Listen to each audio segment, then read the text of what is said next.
Music festivals are a fantastic way to release all that pent-up energy after a long, cold winter. We all love them, days spent with friends and family with like-minded music lovers all around. What's not to love? Some of the biggest festivals in the world feature today, and also some smaller ones you might not have heard of. Stay with us because today we're looking at the world's best music festivals. First up, the legendary English festival, Glastonbury. Glastonbury is undoubtedly one of the biggest festivals in all the world, held at the end of June every summer. Summer might be a bit of a stretch given the propensity for rain in England. By the way, Glastonbury is one of the most documented events in the UK social calendar. When the festival rolls around, the fields of Worthy Farm turn into a decent-sized town with a capacity of 200,000. Yes, that's 1/5 of a million people. Easily double Britain's biggest football ground. Moving around the campsite can prove a bit of a challenge, especially if your favorite bands are on at similar times, as the site is absolutely huge. Getting in and set up is the biggest challenge faced by Glasgow goers, but once in, it's totally worth it, and regular life on the outside fades to insignificance. With over 100 stages to choose from over the weekend, it's often the smaller, less trodden stages that provide the best experiences. Less crowded and more of a relaxed atmosphere.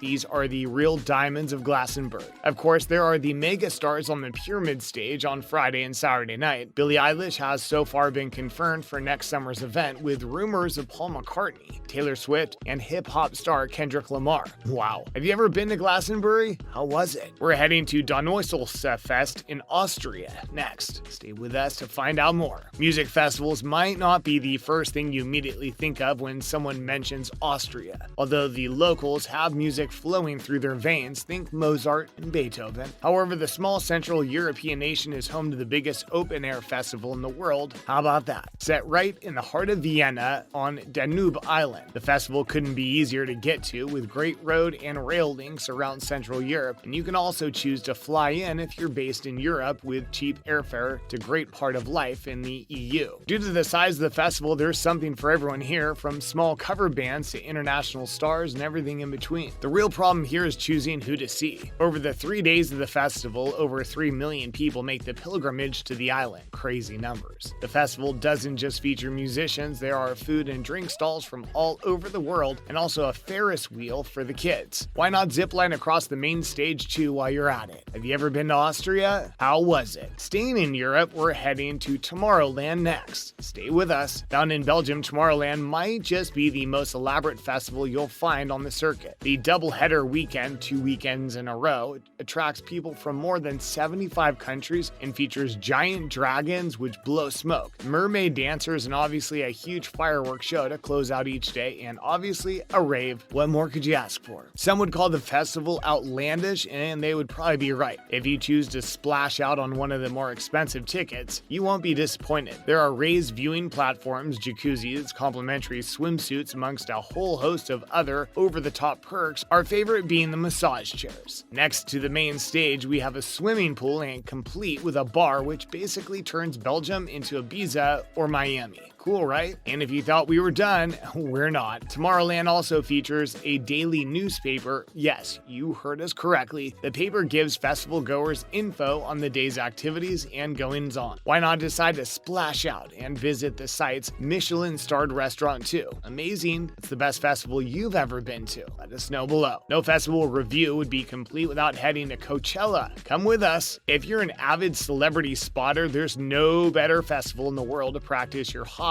than Coachella. The festival is also a massive money spinner, generating over $90 million the last time it was held. Crazy money. Coachella is awesome, there's no denying it. With its roots in the alternative and indie scenes, the event has now been afforded mega festival status, attracting visitors from every corner of the earth. The festival never fails with its lineup either, delivering artists from every genre imaginable these days. Headliners have seen the likes of Drake, Outkast, Arcade Fire, Tame Impala, Red Hot Chili Peppers, Calvin Harris, Paris, the XX, Kings of Leon, Kid Cudi, MGMT, Beyonce, along with many others performing. Literally something for everyone, and if mainstream music isn't your thing, they have you covered. There are still plenty of alternative acts performing at Coachella every year. Being one of the biggest festivals on earth, the crowd is super diverse. From the annoying frat boys to the hippie girls with the flower headbands, the energy is good here and most people will return your happy flow should you put it out there. We're off to Rio next. Stay right there. Taking place in Rio every other year, odd years, Rock in Rio attracts over 700,000 visitors. It is also South America's biggest musical festival and attracts an array of global superstars from Elton John to Metallica and Katy Perry to Rihanna. The festival moves to Lisbon and Madrid in the years when it's not being held in Rio, so there's also a chance to catch it in Europe. The festival has been described as mega gig meets Disneyland meets religious cult. What a review. Taking place over 7 days, Rock in Rio is an experience as much as it is a music gig. The thrice daily fireworks show is something to be admired, and each day ends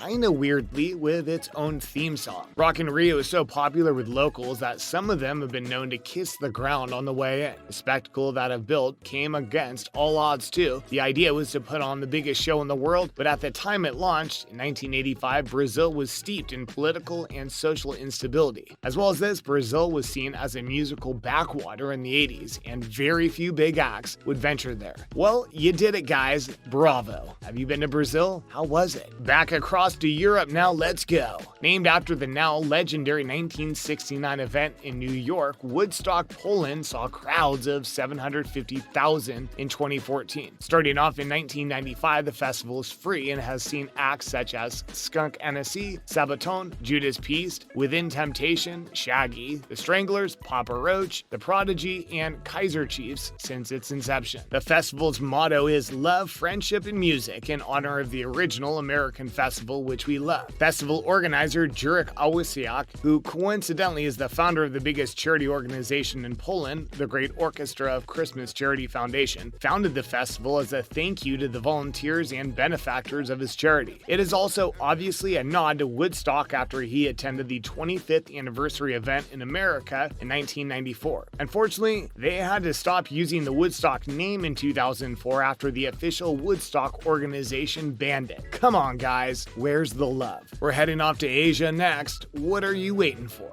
Located in Naiba Ski Resort in Niigata, Fuji Rock is one of Asia's biggest festivals, if not the biggest. It boasts 15 stages, some of which require a lengthy walk between, which is not a shock at big festivals these days. Some outdoor stages are hidden in the forest surrounding the event, and one is even up the mountain, which requires you to jump on a gondola. How cool is that? Fuji is definitely one of the most picturesque festival settings in the world. As with all major festivals, Fuji attracts behemoth acts from Bob Dylan to Gorillaz to The Cure. What are you waiting for? You can also check out a fantastic country while you're there, boasting many World Heritage sites. Have you been to Japan before? What did you think? Cool, right? Last but not least, we're heading to Louisiana, so don't go anywhere. Starting in 1994 as an homage to African American women, Essence has grown into the largest spectacle of African American culture in the U.S. Acts such as Diana Ross, Lionel Richie, and Mary J. Blige have all featured over the years. In 2016, the festival attracted over 450,000 people, which is amazing. Held near or around Independence Day each year, the 3-day festival draws important people from all aspects of African American culture, including rappers, community leaders, and politicians alike.